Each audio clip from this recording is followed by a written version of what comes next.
Hi, my name is Tudor Gogan, I am a level designer, and in this video I will talk about the development process and design choices of my Portal 2 map, Verdant Ascent.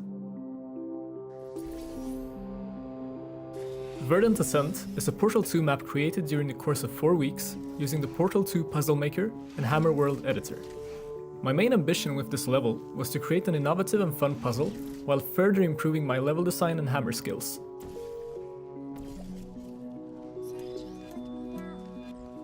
I started this project by establishing a clear goal, to have the core gameplay ready within 2 weeks.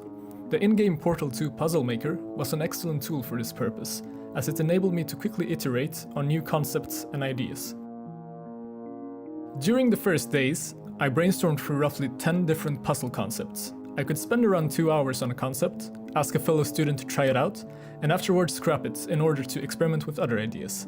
Every new attempt taught me more and more about what was fun and what did not quite work out. At the end of the first week, I had a concept which players really enjoyed and which I was satisfied with. These are the 3 rules which unify the concept. 1. The level should consist of several floors, where the player must climb upwards to reach the end at the topmost floor. 2. Every floor should be guarded by a turret, which the player needs to deal with to gain access to the rest of the room. And 3. The puzzle on each floor should require the use of mechanics from previous rooms. With those 3 rules in mind, I spent 3 days blocking out a rough version of the level. As a first iteration, I was satisfied with the size of the rooms and complexity of the puzzle. It was now time for some heavy playtesting. Having fellow students trying out my level was by far one of the funniest and most interesting parts of creating this level. Many of them succeeded in completing the level in ways I had never imagined, and even managed to cheat the puzzle design in some situations.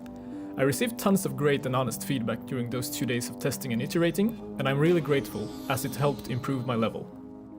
Here are the 3 problems which occurred most frequently, and my way of solving them. Number 1. After getting rid of the turret, the player originally had to continue the puzzle by using the speed gel to propel themselves forward, catch the ball mid-air, and make sure to land on the other side without falling down in deadly water. This segment was for a normal player much harder than I expected. It usually took roughly 10 deaths to make it, forcing the player to experience a 10-second loading screen and redoing the part with the turret every time.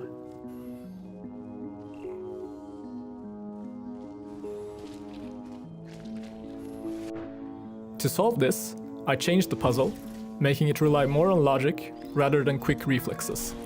I also removed the deadly water, leaving the hole empty, and added a jump pad at the bottom. If the player fell down, they could now easily jump back up and make a new attempt, instead of losing progress and being forced to experience a loading screen.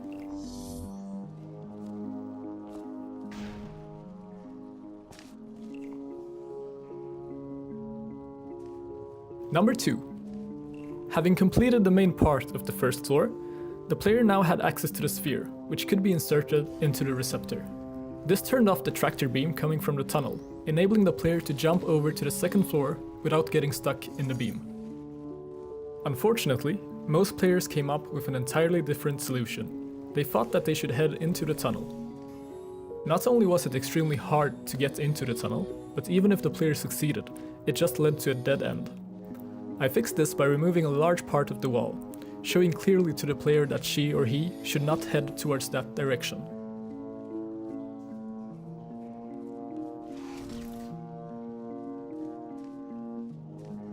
Number 3. Imagine spending 20 minutes on reaching the last part of this map, only to fail with the last puzzle, being forced to redo a major part of the map. Annoying, right? That was the experience of the majority of the players when reaching the end. The last part involved using the speed gel, flinging yourself forward to the end of the map. Limited vision, in combination with the angle of the ramp, led to players either gaining too much or too little speed when making the final jump.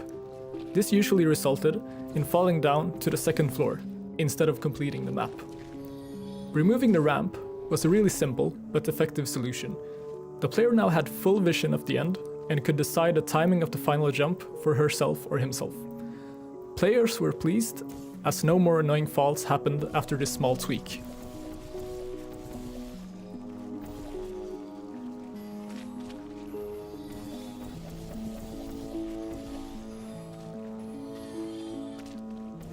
Now that the gameplay was tested and polished, I spent my remaining time improving the visual style of the map.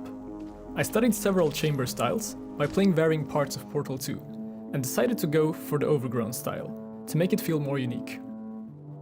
Reskinning the map to this visual style proved to be quite the challenge, especially lighting-wise. Portal 2 maps with the normal visual style make use of lamps and other artificial light sources, meaning heavy use of point and spotlights. Overgrown maps are entirely different, as they usually feature destroyed roofs and non-functioning artificial light sources, making sunlight coming from the holes in the roof the main source of light. Luckily, an entity within Hammer called Light Environment exists for this exact purpose, projecting light downwards from the specified skybox zone. Using it gave great results, but many key areas still turned out too dark. To solve this, I located those areas and filled them with really subtle point lights, in a way that would still make it look like sunlight was coming down from the roof. Given the time I had, and the fact that I had no previous experience of creating Portal 2 maps, I'm very satisfied over how my maps turned out. I learned a lot about the Hammer editor, and had a great opportunity to further improve my skills of taking a concept to a complete level. Iterating on the gameplay and looks of the level, based on feedback from fellow students and people from the Steam workshop, was incredibly interesting and helpful. It further showed me how important it is to test the level one creates. There are lots of things that could be improved with the map, given more time. One of the bigger problems gameplay-wise is that it felt too linear to many players, especially experienced ones. I would have liked to increase the complexity of some puzzles, to lessen the obvious step-by-step solutions some of them suffer from. Several things could be improved with the visual part of the map as well. Even though players were generally very pleased with the overgrown look of the map, some parts of it, such as the info sign at the beginning, look too functional in comparison to the rest of the chamber, and could lead to immersion breaking. I would also have liked to add broken lamps and non-functioning cameras to the map, to further accentuate the decayed and abandoned style. Thank you for watching, and please visit tudorgogan.se to view more of my work. If you have any questions, please contact me at contact@tudorgogan.se.